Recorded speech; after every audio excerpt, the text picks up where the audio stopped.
everybody. It's very nice to see you. I do have a new location, by the way. Let me tell you what's going on. Well, first, actually, let me gift some memberships here. Hold on. It's the first live stream in a while. So, time to gift some memberships. Let's see here. I'll do 20 since it was a whole week without memberships. Okay. Ka-ching! Because you guys are so generous. Thank you, X-Men Superfan. You're always so nice. And hey, Tim. So, yes, this is a new location, which I thought was funny. Some of you recognized that I was in a new space, and some of you didn't. With Movie Math yesterday, I was surprised about that. I thought for sure everybody would notice it right away. So this isn't permanent. They're doing construction on my usual block, like across the way, and they're tearing a building down.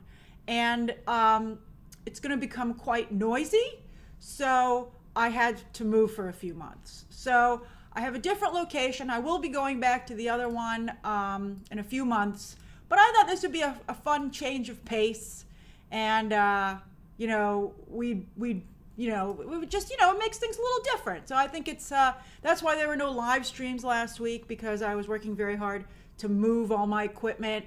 And thank you. I've never had a windowsill before for my videos. So I borrowed this from a friend, and then I bought this vase from, and I got those are fake flowers because of my allergies.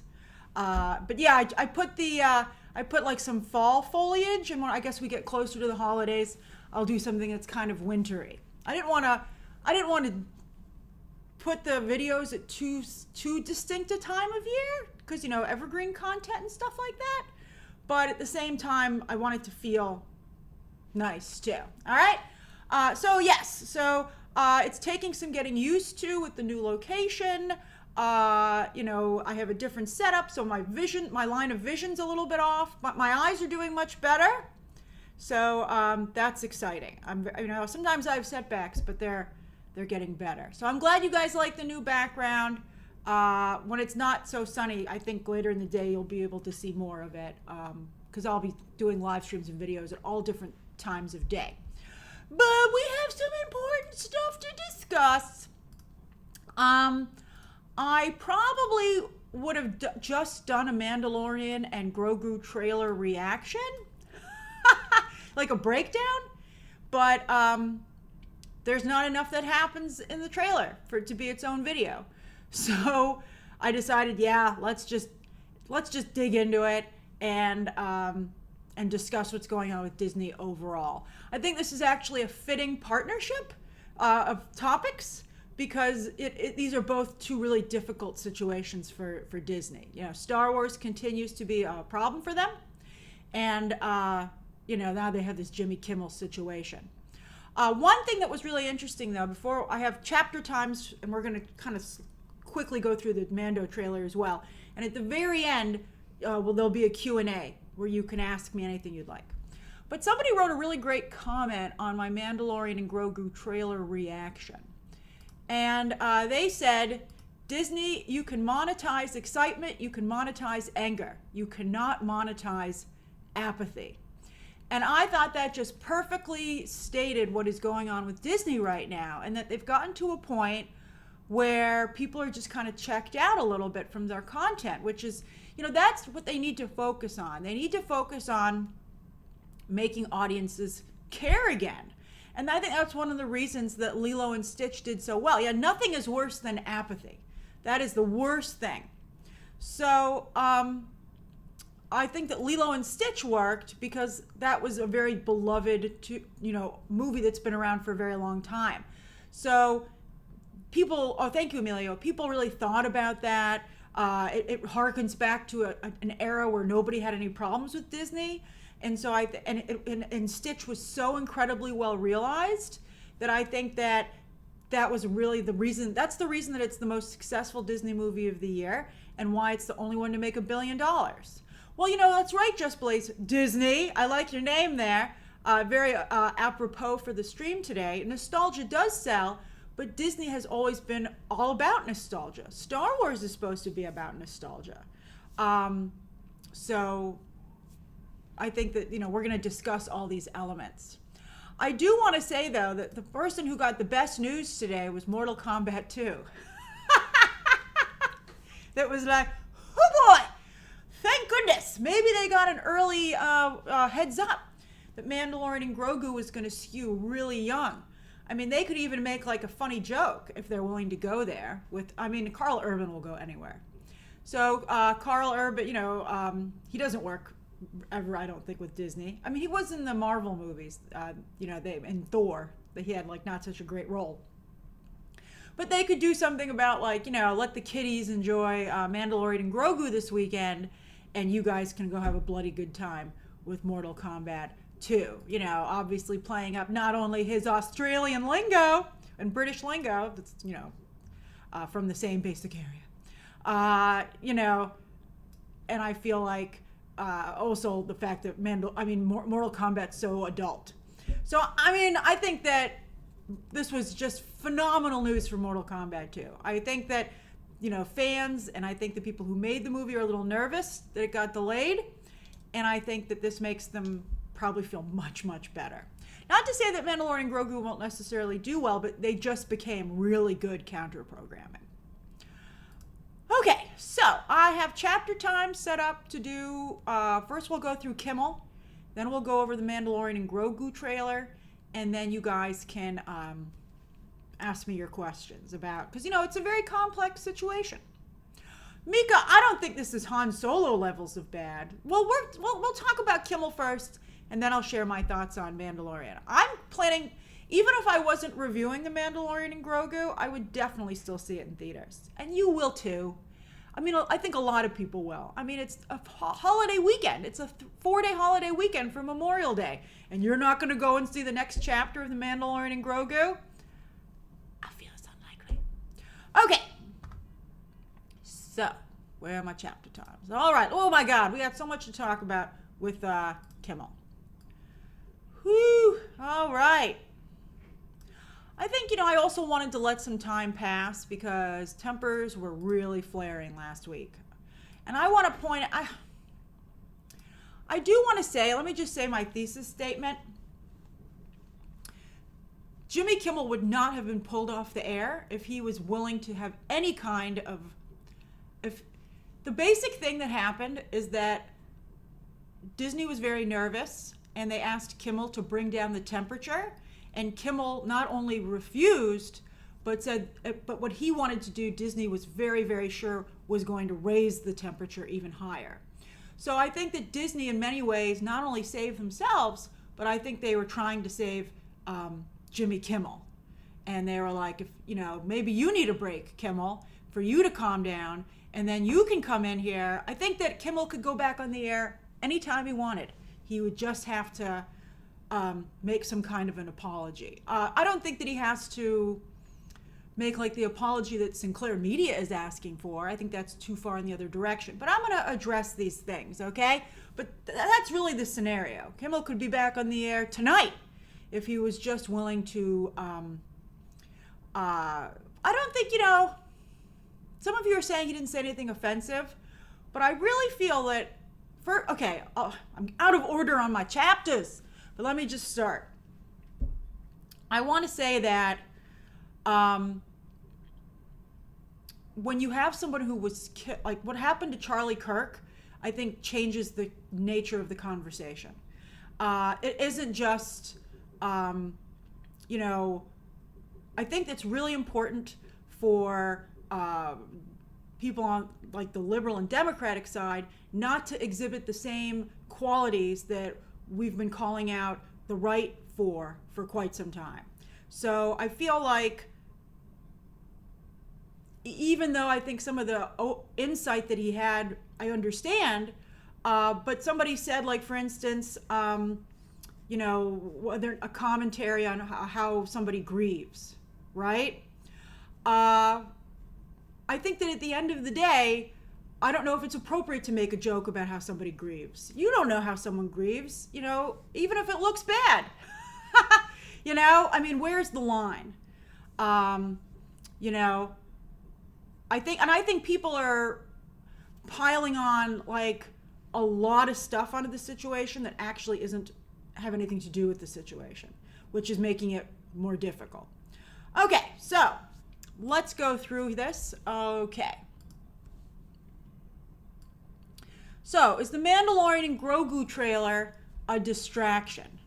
It is, in fact, not a distraction from the Kimmel situation. I saw some people trying to float that out today. I heard that the Mandalorian and Grogu trailer, there was like some rumors going around in the Scoop community that it was going to drop last week. So, in fact, the Kimmel delayed the Mandalorian and Grogu trailer. So, I do not think it's in any way was released as a distraction from Kimmel.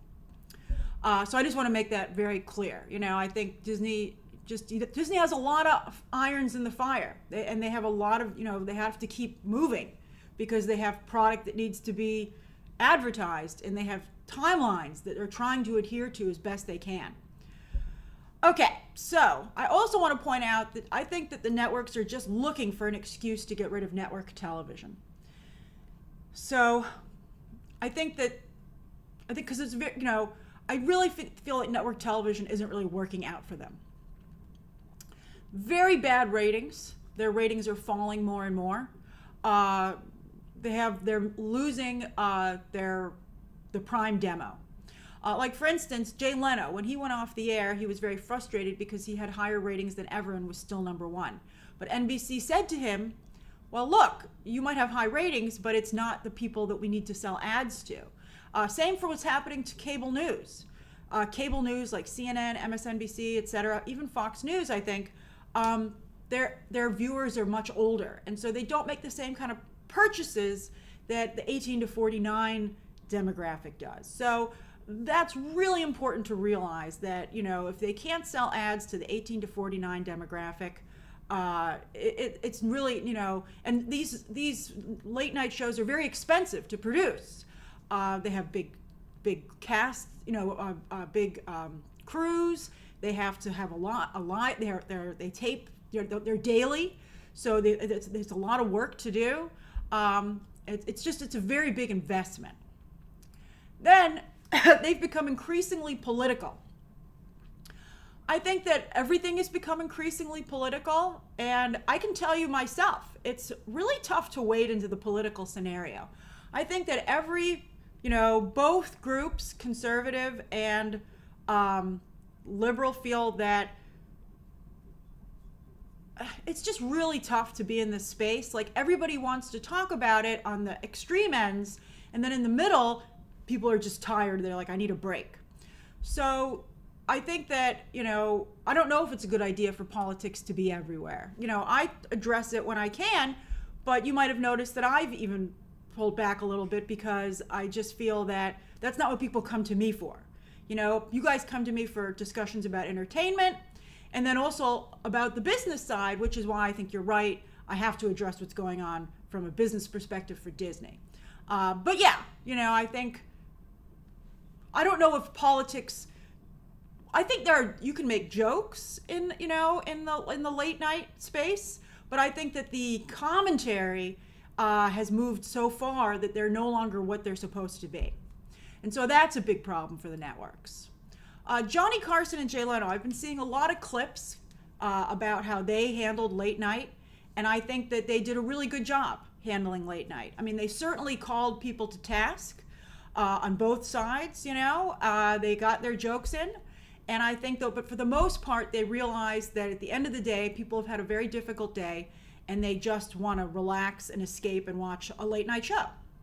And that's no longer what these late night shows have become. And so I do feel, you know, like, to me, the loss of the monologue also has really hurt late night television. I think the monologue, although Twitter also, I think, kind of took the place of the monologue. Before social media, most people got their news from late night TV, which is very interesting to me.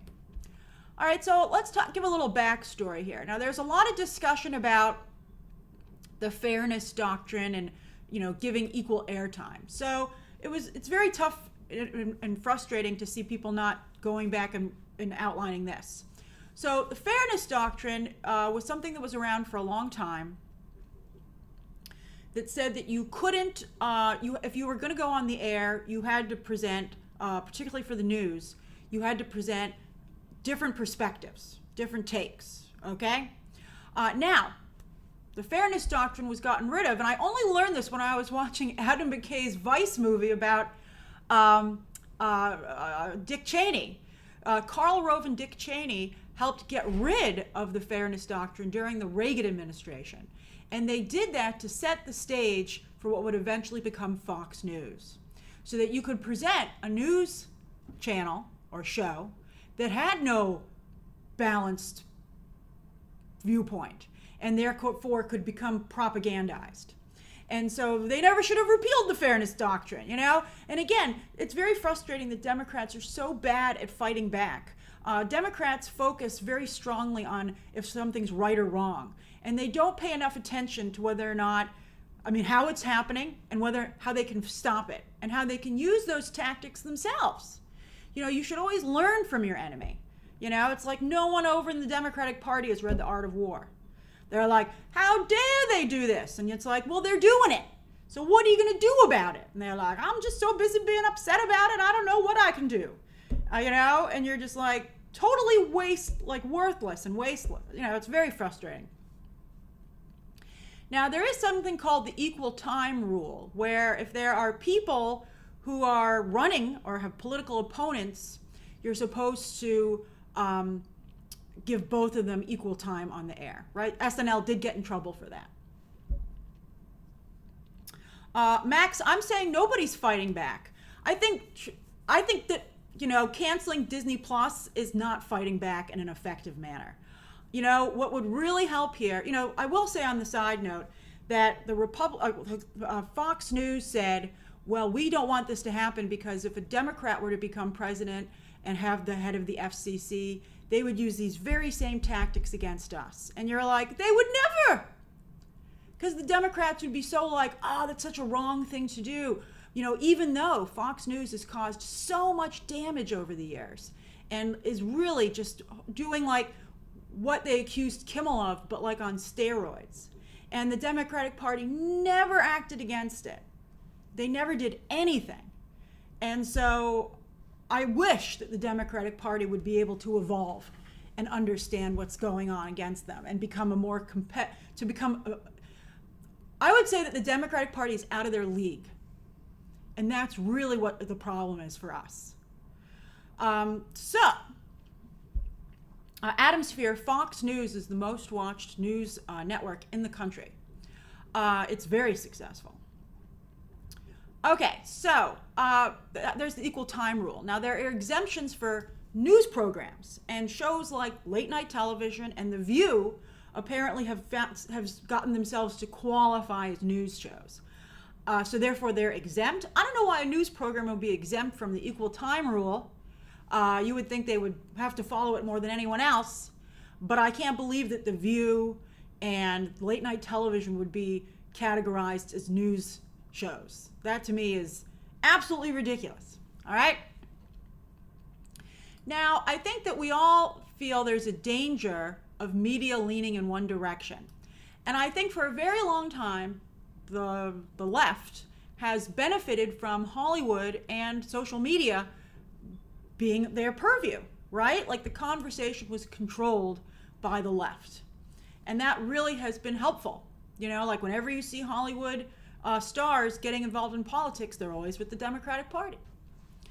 But I think that what you have to remember is like what happens if it goes in the other direction. That's what's getting really frightening. You know, Elon Musk pulled social media, and that's why I did this on Movie Math yesterday. You know, like everybody's so upset about what's happening right now, they're not thinking about what's happening down the line and where we're headed.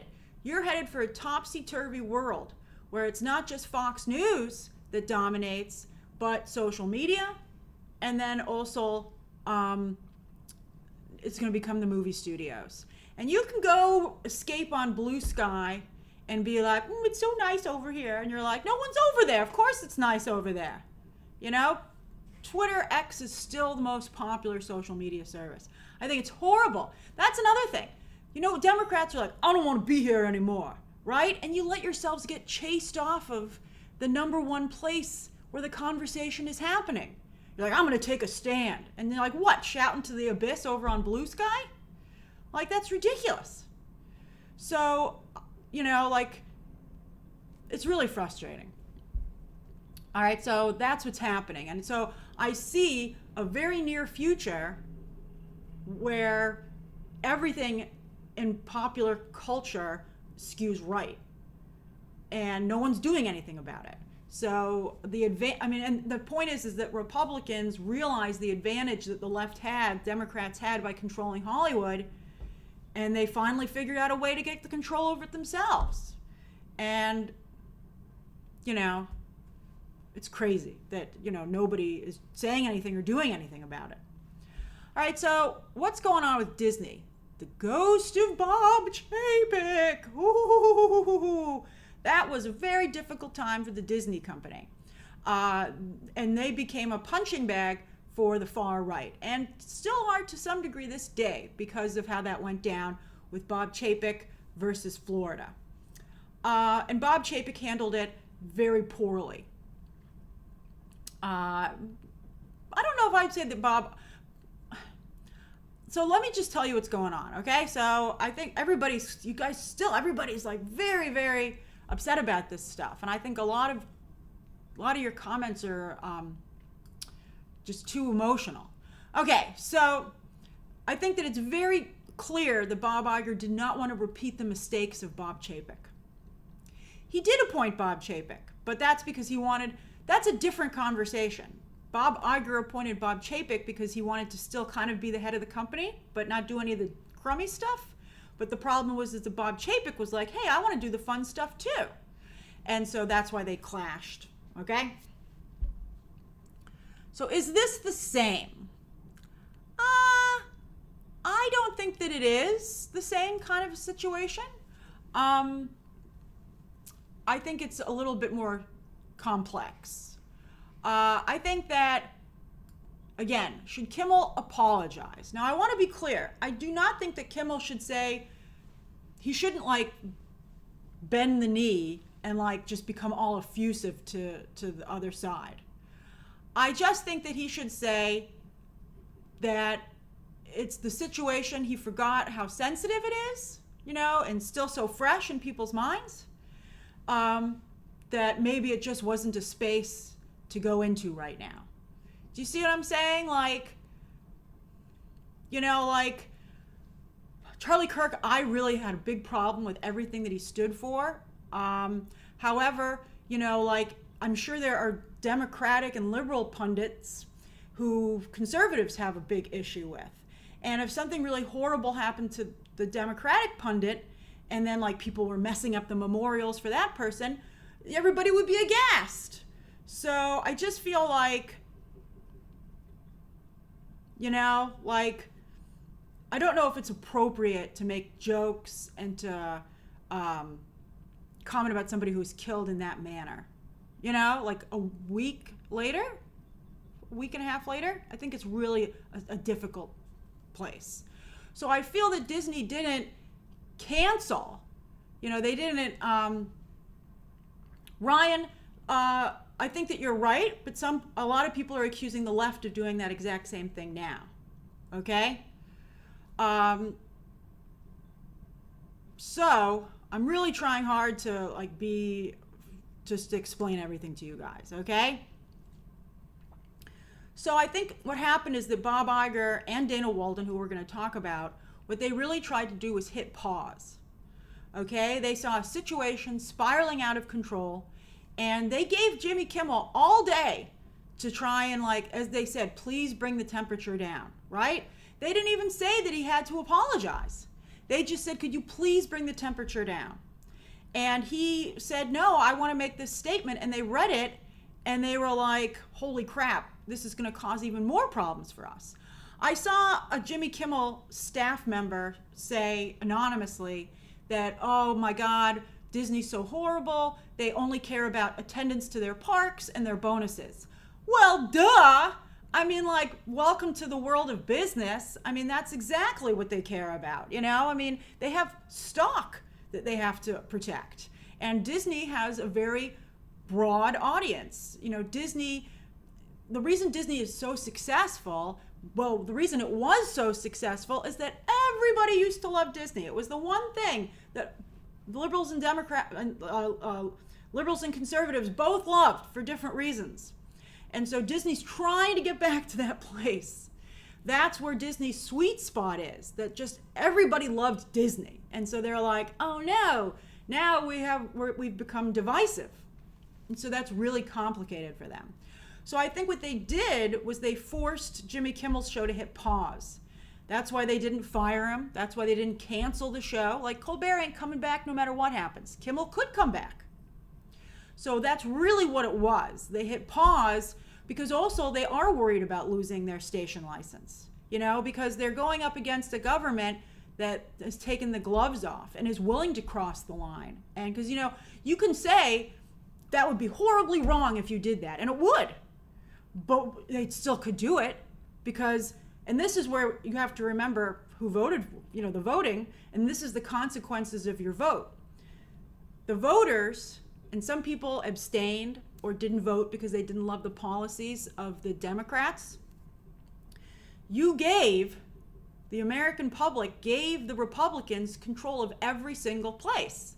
The House, the Senate, the presidency. The presidency therefore gave them control of the Supreme Court.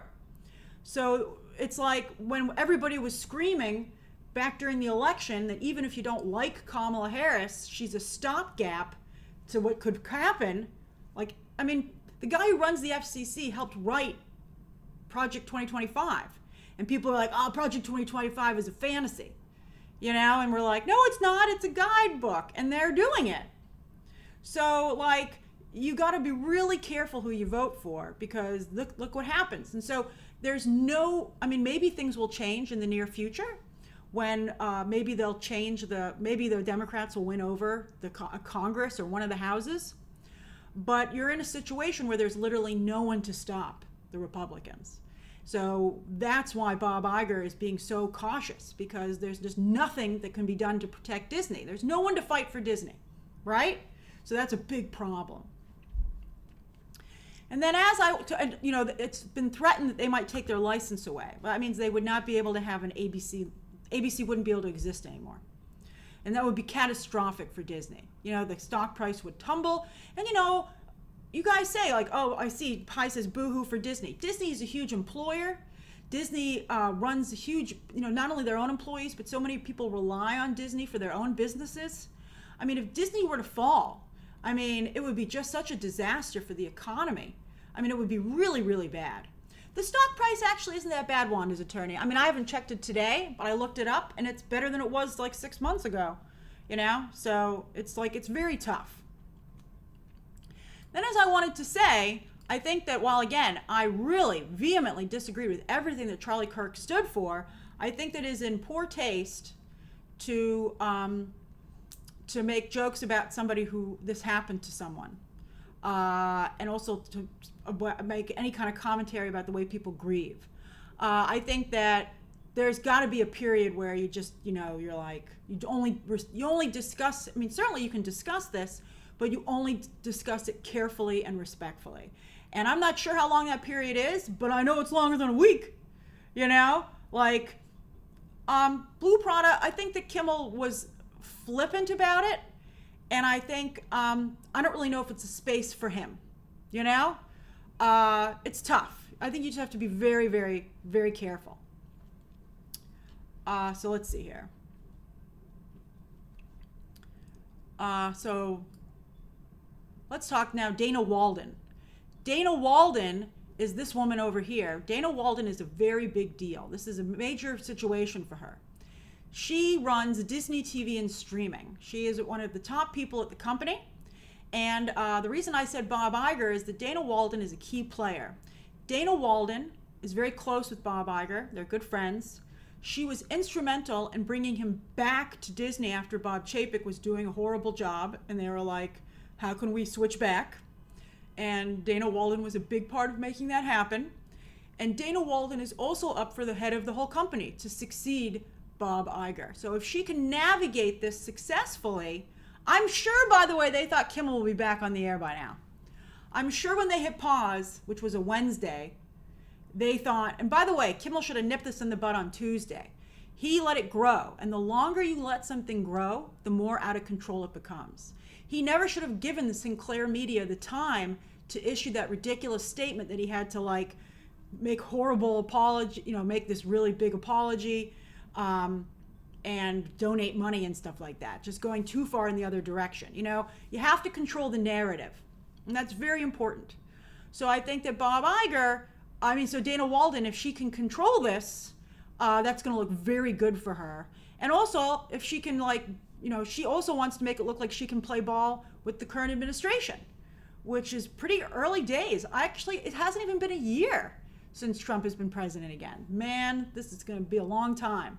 And the new CEO of Disney will be operational during the Trump presidency. So they need someone who is going to be able to get along with the government. And it's just the way it is. Again, maybe if a majority hadn't voted and put him back in, we wouldn't be having, were all of Kamala Harris's policies and positions and, her abilities perfect? No. But it was more of I think particularly the Democratic Party needs to work on better candidates because it's really a problem. All right, so I do feel that the government involvement is a problem. The government, usually the way it works is that you would get your influencers to kind of put this out here instead, and the government never should have gotten involved. If you just had, the problem is I'm not sure what's going on. I think we've lost the separation of church and state, big time. That's gone. It's shocking to see how those have been melded together so quickly. Which I have real problems with. I'm fine with church, but it's not supposed to have anything to do with state. That's one of the founding principles of this country. And so to have it, it's I'm hoping it's the pendulum effect, and eventually the pendulum, things go to one extreme and then as a reaction, they go to the other. And then eventually the pendulum is supposed to be in the middle, back when, regular. So I'm hoping that we're headed for the middle, but I don't know how long it's going to take, and I don't know how much damage is going to be done while we're waiting to get back in the middle, and I don't know how long it's going to take to undo the damage. So it's really complex. And then, as I wanted to say, beware hypocrisy. I see a lot of activities, everybody believes that they're right. Okay? That's how this works. That's why people are so passionate on both sides, because they feel they're correct. And and the other side is definitely incorrect. And so I think that if we're ever going to move forward and coexist, and the country is 50-50 basically, which is nuts, right? There's no clear majority.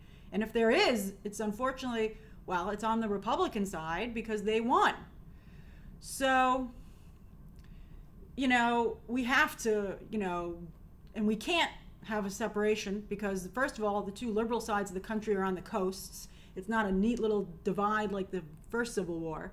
And then also, the whole reason the North wouldn't let the South succeed is because they knew that it would make the United States. There were a lot of political and structural and business reasons not to let the South succeed. And so there's no way that they're going to have it. Jay Garcia, fascism, of course, is not correct. But I think there are some things, a few things in this situation that you're labeling as fascist, which are not fascist. And I think that we've gotten to a point where hyperbole is out of control. On that note, the Empire is based off of fascism, right? In Star Wars. The Empire is supposed, they're stand-in for Nazis, right? George Lucas really doesn't like Nazis. They were the bad, nobody does. They were the bad guys in Indiana Jones. The Star Wars Empire is a stand-in for them. But I was really surprised in recent Star Wars discourse to discover that conservatives think they're the rebels as well. So you're what? You guys think you're the rebels and that we're the Empire? And they're yep, that's you in that nice suit. And you're like, that's nuts. But that's what you have to remember. So I think that perspective is really important. And we just, I think dialing down the temperature is the task at hand. I think everybody needs to dial down the temperature, or it's just going to get worse. I think like what happened to Charlie Kirk was a good sign to dial down the temperature.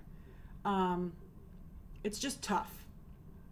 So I think that's a good thing to move over to Star Wars. Okay, let's move over to the Star Wars Mandalorian trailer, and then at the end I will do a Q&A. Please, I hope you appreciate how difficult this is to talk about. It's like really tough to talk about. I mean, it's been like a couple of days and I'm still having it's really difficult. I'm trying to do the courtesy of having like a good description of it that is helpful. If I just repeat back the talking points that you want to hear, then that's not helpful, right? You don't have to agree with me. Thanks, guys. Thank you. I mean, like, this is like, I gotta tell you, whoo, it's very nerve-wracking, like, it's really difficult. And that's why, and I think that the reckless abandon that by the way, I want to say I thought Jon Stewart did a wonderful job on The Daily Show, I didn't watch anybody else's because at that point I felt you couldn't top what Jon Stewart did. But I don't even think everything that Jon Stewart said was correct, by the way. There were some things that I felt he got wrong, which was frustrating. But I also, I also want to make sure that I'm not going to address what Kimmel said directly because, I think that there are too many questions. It's too raw, and that's not my place to have that kind of conversation just yet. That's something where I think other people, like politicians and lawyers, need to step forward. It's just very tough, And again, I don't think enough time has passed, and I'm an entertainment reporter, and I always am trying to remind myself of that. Like, I think there are times when you have to speak up. Like Johnny Carson. To be fair, Johnny Carson was able to. Johnny Carson was alive in a time when there wasn't this kind of high stakes. It's like it was very easy for him to stay out of politics because, I don't think it felt. I think things weren't changing as much as they are now. So sometimes you have to speak up. I think a lot of us sometimes go, well, if I was alive during the rise of the Third Reich, would I say something? And then I think there are moments where you're like, this is it. I better say something, right?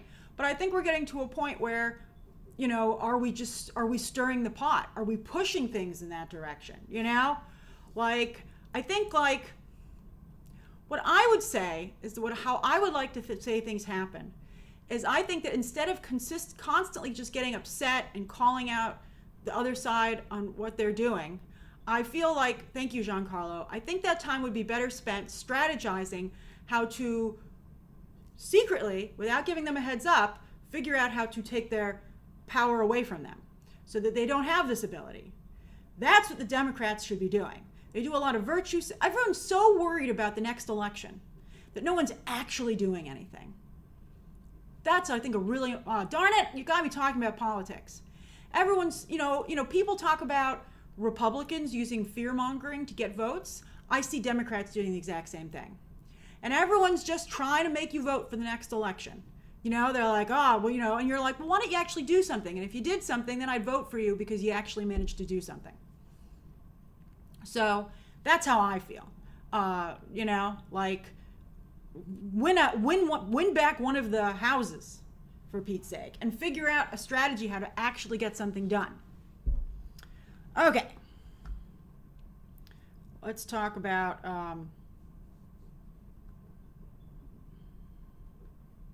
I don't think Bernie Sanders would have beaten Trump at all, Madav. I think that something the Democratic Party needs to realize is that, oh, damn it. Okay. I think that the news does such a bad job educating people. Like, it's very, very frustrating to me. Okay? Most people in the United States are moderates, but they're very anti-socialism.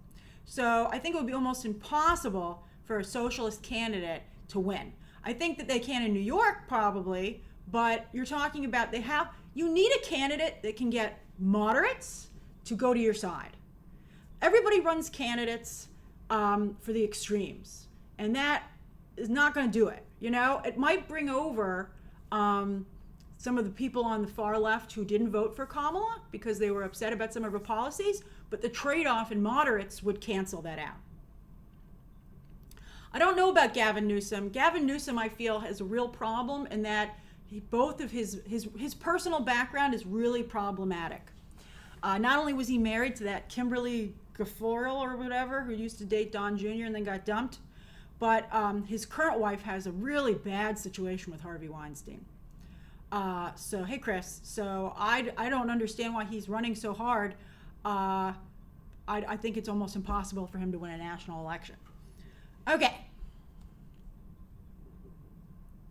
Let's see here. William, I'm independent. I'm not affiliated with any party. That means I can't vote in any primaries, which is frustrating, but that's, I'm an independent. I didn't want to register for either party. Okay, let's talk about Star Wars. Atomsphere, Zoran, I think, is only popular in New York and in certain very liberal areas. I think he is going to win the mayoral election, but I don't think that he would ever win on a national stage. I will say, though, that I've never seen anybody as good as Zoran in campaigning. He's really good at campaigning. He is very likable. He does a wonderful job on social media. I mean, his campaigning is incredible. However, I would like to point out that nobody campaigned like Kamala Harris. She did a wonderful job with those events, and it seemed that she was going to win. You know, I think like the day before the election or the morning of the election, I was like, I think Trump's going to win it again. And both times, it saddens me, he ran against a female candidate when he won. But yeah, I think that, I just don't think it's going to... anyone who thinks that he can run on a national stage is lying to them or kidding themselves, or doesn't understand national politics or doesn't want to understand, Some advice that someone gave me that I try to repeat as often as I can, I'll share it with you. Don't operate based on the room you'd like to be in. Operate based on the room you're actually standing in. Not to say you can't maybe turn that room into something that you want it to be, but I think a lot of people like to, they make themselves feel, they operate how they, they operate on, it's, just, you gotta be aware of the situation you're actually in. Because, that's the only way that you're gonna operate in that situation successfully. Okay. Oh, that's right, Stephen. That's right. He was not born in the United States. That's interesting. Okay. So let's talk a little bit about, that's right, read the room, Riley. It's a very famous quote for a reason. Okay. So let me talk about what I wanted to say about Star Wars. Oh my goodness. Whew. Oh, don't worry, there'll be a Q&A at the end. All right, and I appreciate everybody wanting to hear my opinion. That means a lot to me. I take that responsibility very seriously. And I think, especially when it's a serious subject, you have to take it seriously. I love to make jokes and be flippant, but you can't about something like this, I feel. All right, Mandalorian and Grogu. Thanks, Mexican Nacho. Let me take a moment to breathe. Woo! Okay, it's very hard. They're like, you go up and talk about it. And I'm like, God damn it, all right, hold on, I am really stressed. This is like, I don't have any water today. I'm in my new location. I don't like the way they have water here. I'll have to buy some water. But I'm trying not to overspend, Okay.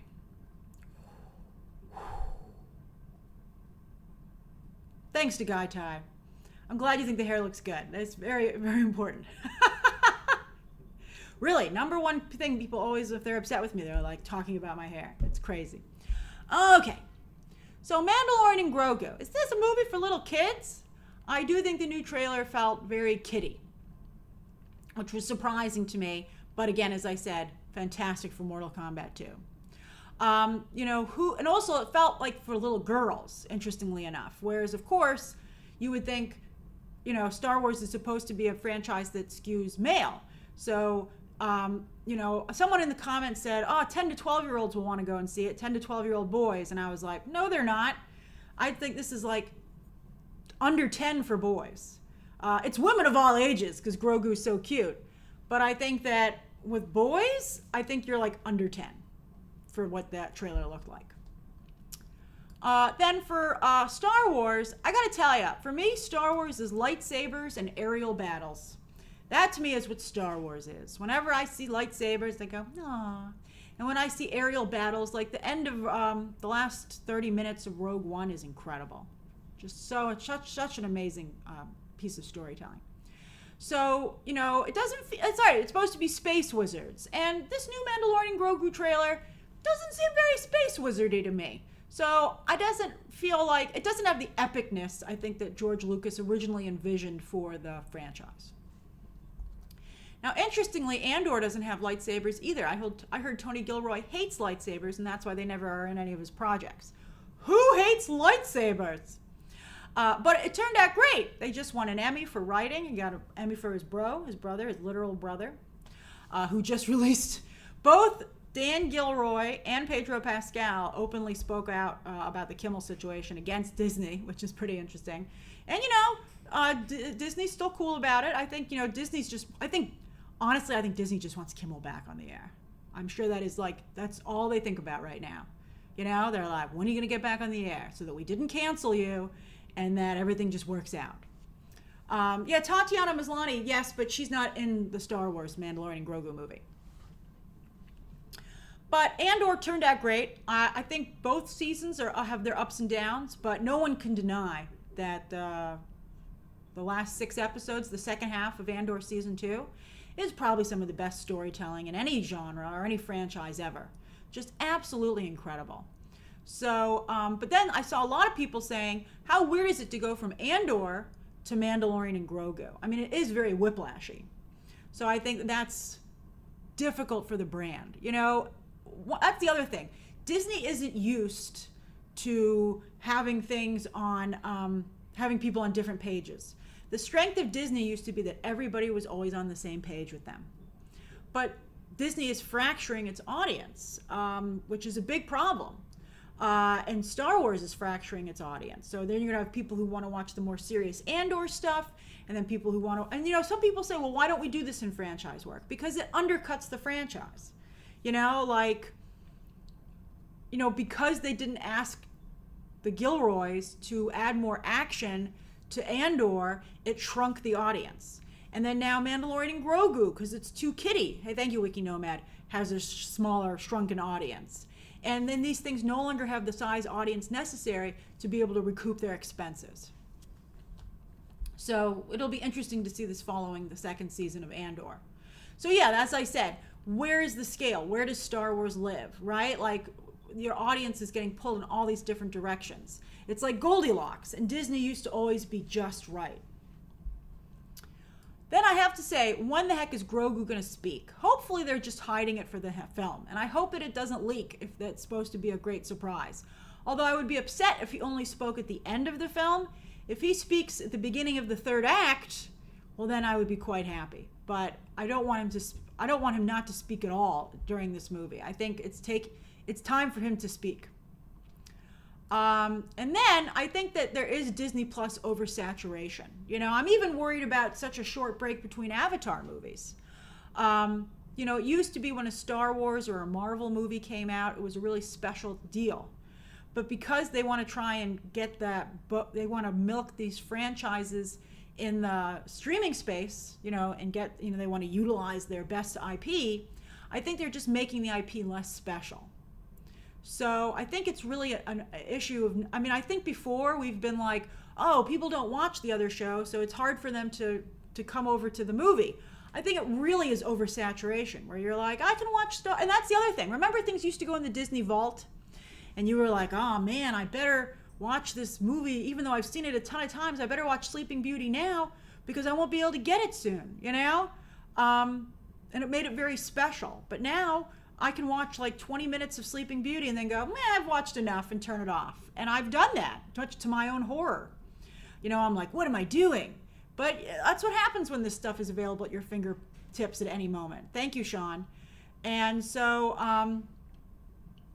it is fun, but I think it ruins attention spans. Just Blaze Disney. I think that that's why you have the erosion of attention spans, why no one can sit through a movie. It's just hard, you know. I mean, look what Twitter is becoming. People just air, and I get sucked into it. I go on Twitter these days, and I think because the algorithm saw I watched one movie clip, they're like, here's more. And they just show me all these clips of famous movies, you know, and I'm like, why don't I actually sit down and watch the movie? And then I'm like, well, I kind of just watched, you know, the best part, you know. Like, I think one good thing is the other day I went back and I rewatched The Dark Knight. No, I scrubbed through The Dark Knight. I was appalled with myself. And then I went and I watched The Dark Knight Rises all the way through, which I still don't think is a particularly good movie. But I enjoyed it a little bit more in hindsight. This does seem like the 4th season of The Mandalorian and Grogu.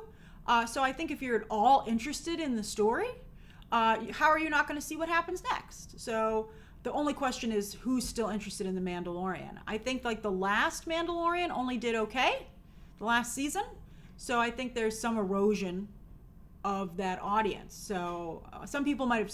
That's the other problem. If you stopped watching The Mandalorian and Grogu, the Mandalorian show, maybe that's a reason you'll say you're not going to go and see this in theaters, because it's not a new story.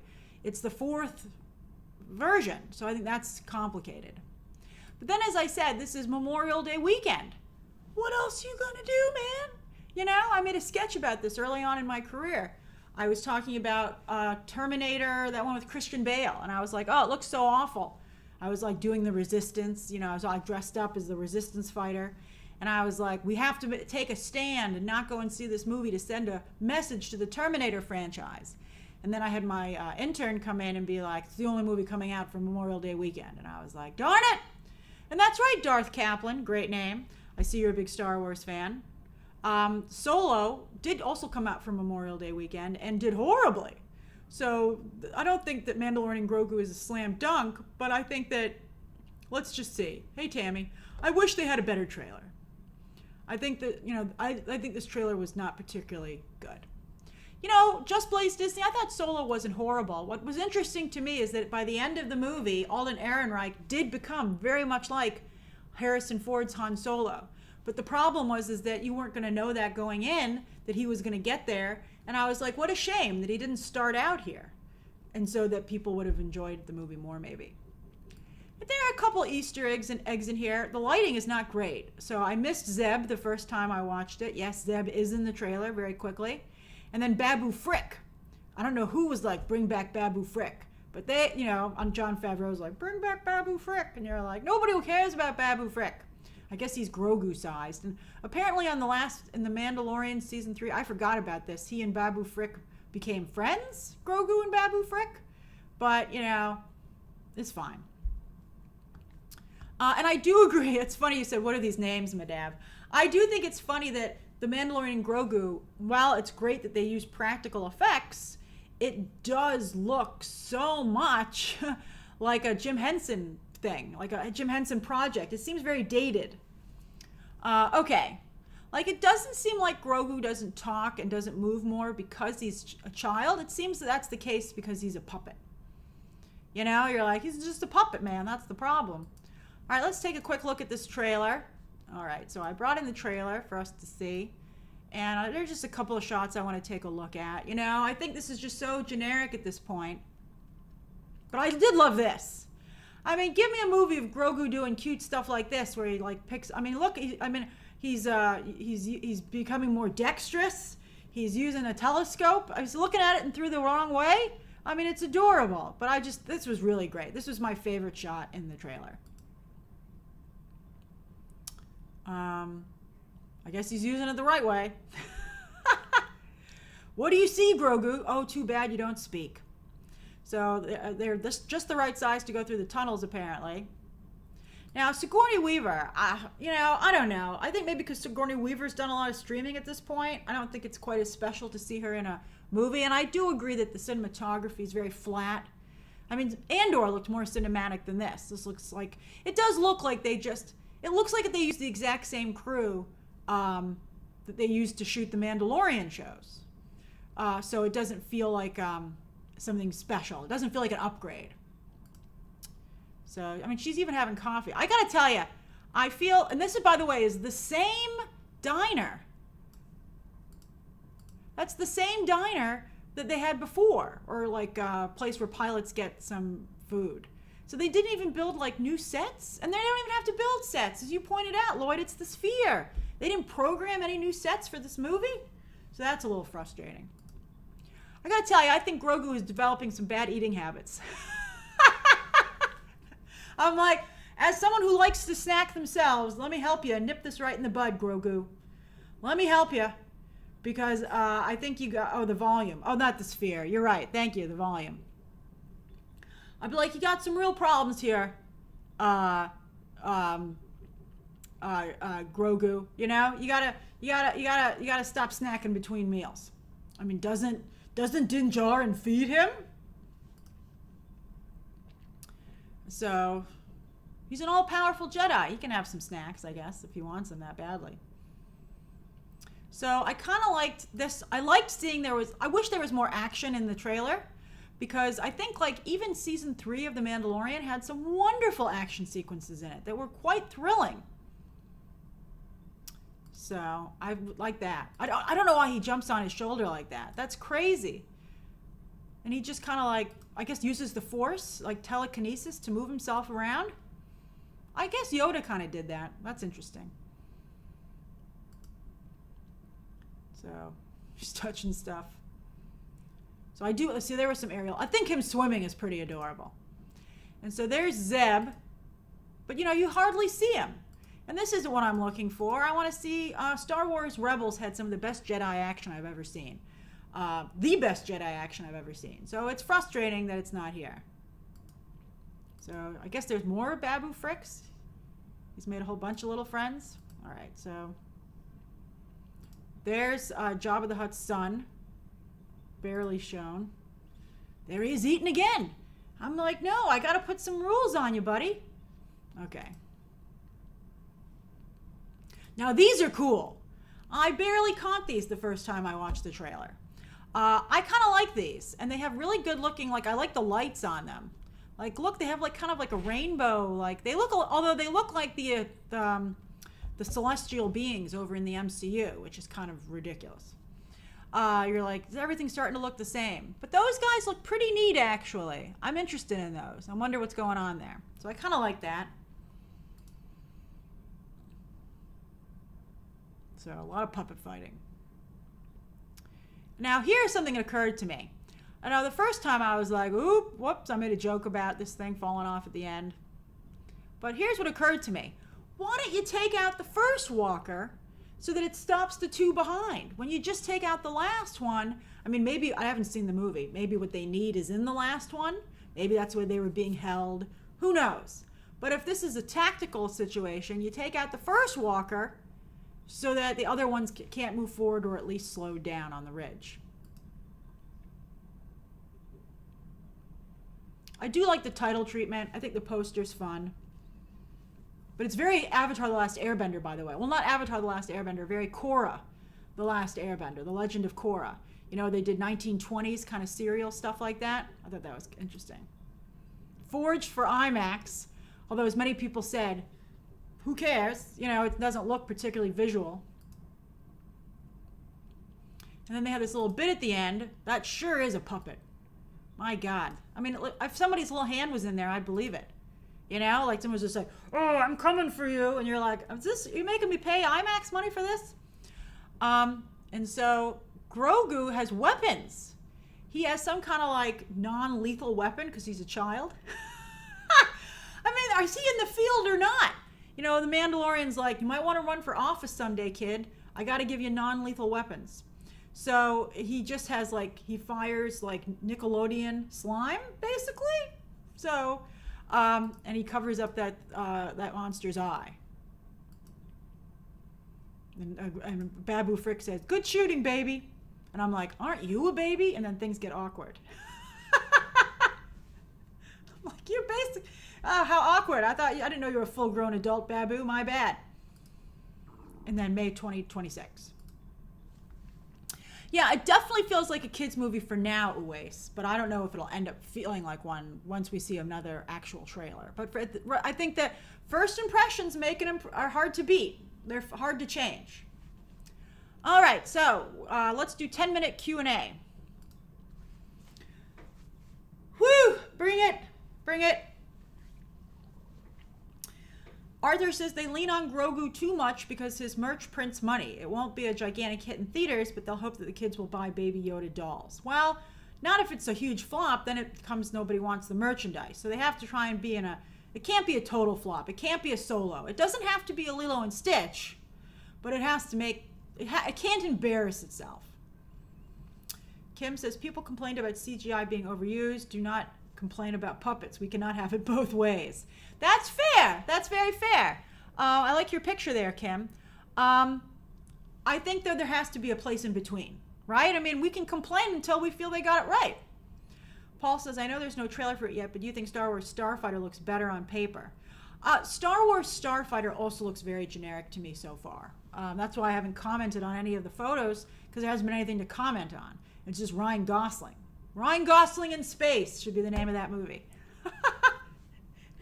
Nothing Star Warsy about it. And I'm already going to see Ryan Gosling in space in that movie, the Hail Mary, Project Hail Mary pass that he has coming up. Classic Bunny Librarian, you know, it might be $1 billion picture. If they can raise the stakes a little bit and make it a little bit more interesting, I think something that has broad appeal that people of all ages can go to is the strongest chance for $1 billion picture. We're going to talk about the Man of Steel script cover tomorrow. We're only talking about this Disney stuff today. That's right, Big League Chew. Mortal Kombat has a chance. Gavin says, hi Grace, are you going to react to the new Wicked trailer Wednesday? I will, and I'll be doing a breakdown as well. So I'm very excited for Wednesday. Hey Sean. Oh, Theater Kid wanted to know that as well. I don't even know what's going on with Mark Cuban Harris. Did something just happen? Alpha Wolf, I did not see. You guys try and keep your questions and comments to the story at hand. I mean, today's, this is a themed live stream, so although I appreciate your enthusiasm. Let's see. Although I'm not a fan. I mean, I don't know. What happened with Stan Lee was tough. Michael says, I'll definitely be seeing this as, Michael says, is a gay Star Wars fan, but my straight male Star Wars friends aren't interested. Yeah, I mean, let's hope everybody can enjoy it. But I do think, you know, Disney was supposed to broaden its appeal with these acquisitions, and instead I think they took these things and, you know, I think the initial intention was to broaden the appeal of these brands so that they could get everybody, although they were already making tons of money. But I think, you know, you want to build on your foundation. You don't want to destroy your foundation and build a new foundation, because that doesn't make any sense. Yeah, Zay, I'll be doing the Wicked stuff for sure. Hey, Mecky Powell.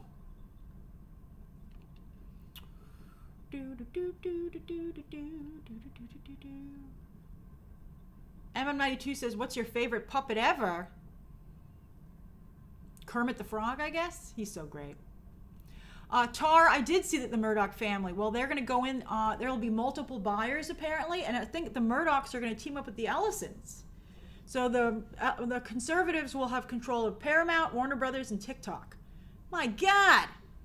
All right. Are there no rich Democrats anymore? Where are they? What, can someone else? Can someone from the, you know, can someone come in here and at least join the group so it doesn't sway all in one direction? Let's see here. Ricardo, I might be covering Marvel Zombies. I gotta see. It's tough with animation. People aren't so big on the animation.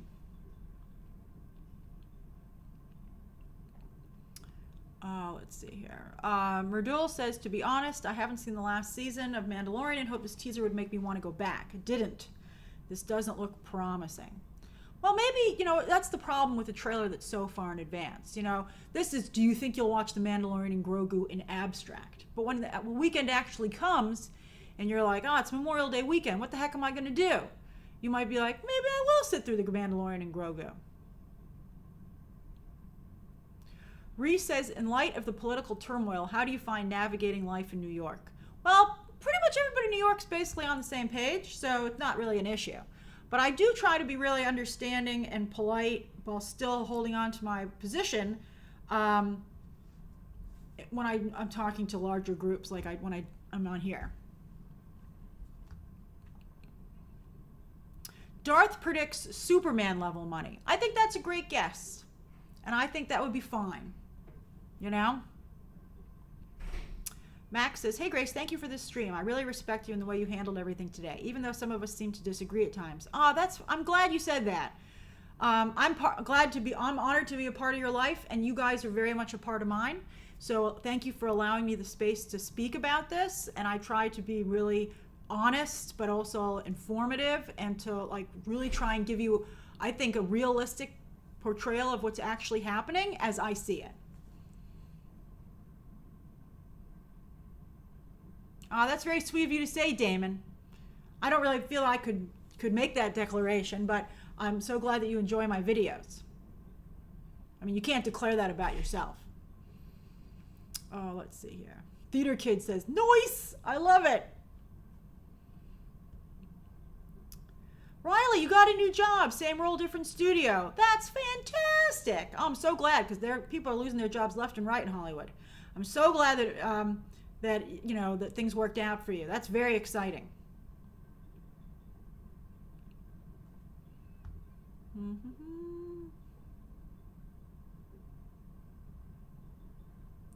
Just Blaze Disney says, with all the stuff going on with the Kimmel situation, what are your thoughts on SNL? I think they're fine. I'm not too worried about SNL. I think that SNL tends to be pretty kind with their comedy. I think I think they should be. I think they're going to be very careful, but I don't see anybody ever complaining about Saturday Night Live, at least not recently. Oh, Ricardo, you don't have to apologize. Star Wars is like pizza, says Dancing Doug 60. Even frozen pizza can be fun. Great description. I think that's very true. Let's see.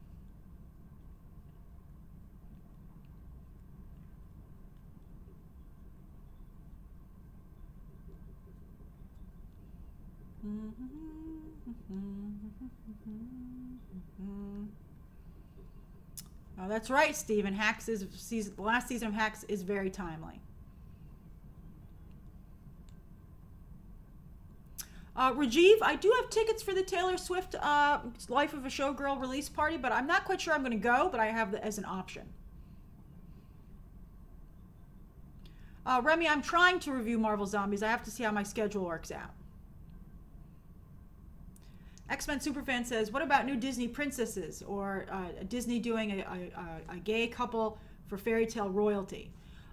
Let's see what they decide to do. I think they're focused right now on Frozen, which kind of like doesn't overtly check those boxes, but to some degree does.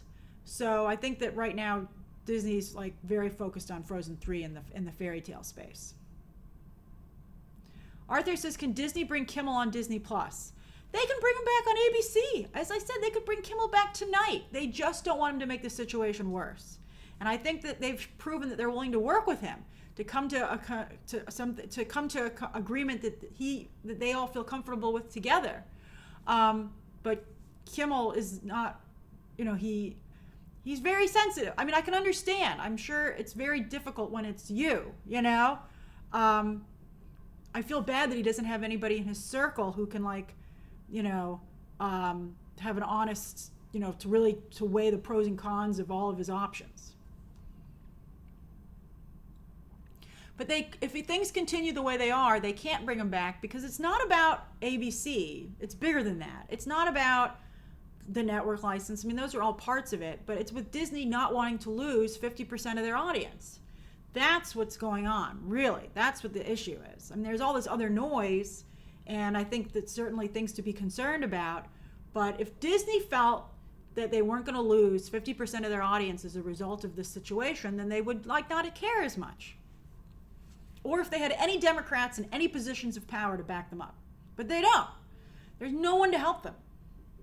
They literally are at the mercy, because the Republicans control every single aspect of government right now.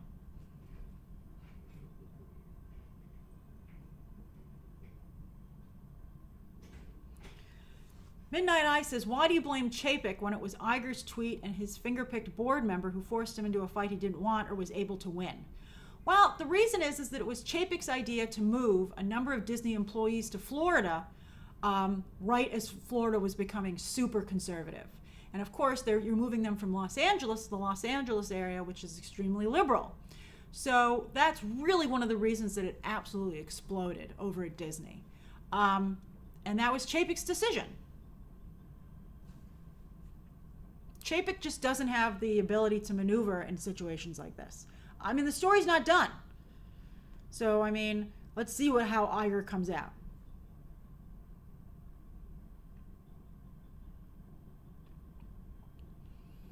Meki says, I feel like Star Wars has a lot of material to explore. Do you think it would help if they tried exploring other parts of the Star Wars universe? Well, we'll see what happens with this new Ryan Gosling movie. That's supposed to be in a different space. Thanks, Will. I really appreciate that you feel that way, that you feel that I was very fair in this discussion.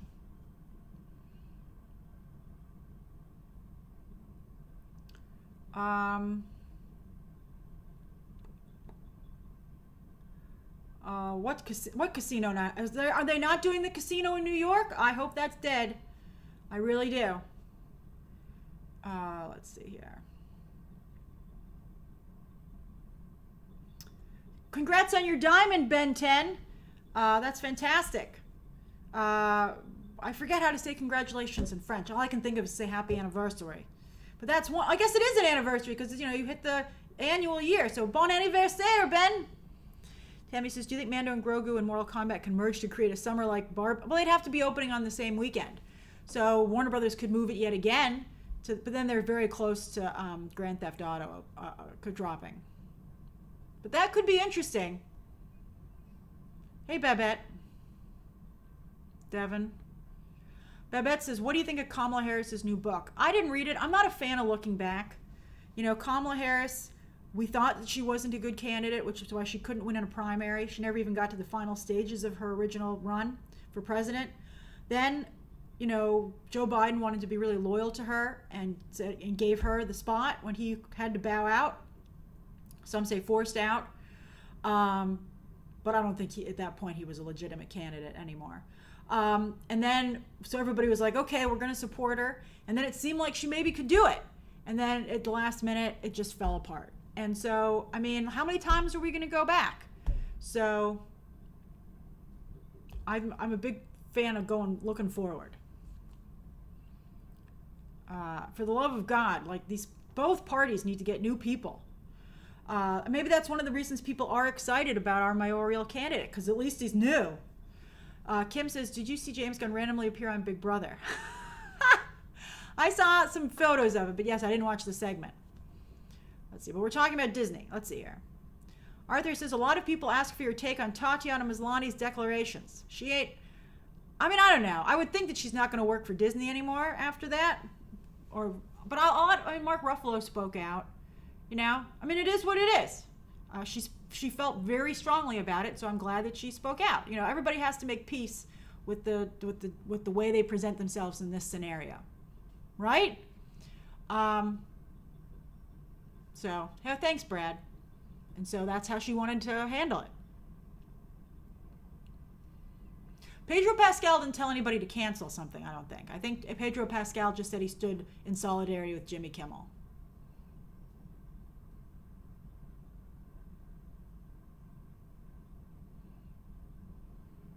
Babette, I have no idea who will be the Democratic presidential nominee in 2028. Hopefully, somebody who we don't know about yet. I'm a big Pete Buttigieg fan. I'm a huge Pete Buttigieg fan. And I think he's really good at crossing the aisle. I think it's one of his best skills. But I don't know how many more runs he has left in him. So, I was hoping he was going to be Secretary of State, but then Kamala Harris didn't win. But I really like Pete Buttigieg. I think he's phenomenal. All right, so we did 15 minutes of Q&A. Thank you so much for joining me for a very difficult conversation.